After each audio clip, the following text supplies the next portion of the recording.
রবিবারের দুপুর মানে জমিয়ে খাওয়া দাওয়া। প্রতি রবিবার তো চিকেন কষা হয়। চলো আজকে নতুন কিছু ট্রাই করা যাক। প্রথমেই চিকেনটাকে ম্যারিনেট করে নিতে হবে টক দই, আদা রসুন পেস্ট, নুন আর কিছুটা গোলমরিচ গুঁড়ো দিয়ে। সাইডে কসুরি মেথি আর কাজু বাদাম ভিজিয়ে রেখে দিন।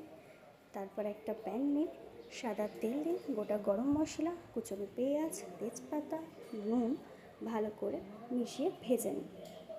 তার মধ্যে কুচনো কাঁচা লঙ্কা, কুচনো টমেটো আর পরিমাণ মতো নুন দিয়ে আবার ভেজে নেন। এই সময় কসুরি মেথিটাও অ্যাড করে দেবেন। তারপর ভালো করে ভাজা হয়ে গেলে ম্যারিনেট করে রাখা চিকেনটাকে এর মধ্যে দিয়ে দিন। দিয়ে ভালো করে কষিয়ে নিন, লো টু হাই ফ্লেমে কষিয়ে নিন। মাঝে মাঝে ঢেকে রেখে দিন। কিছুটা কষানো হয়ে গেলে ভাজা মশলা অ্যাড করে দিন।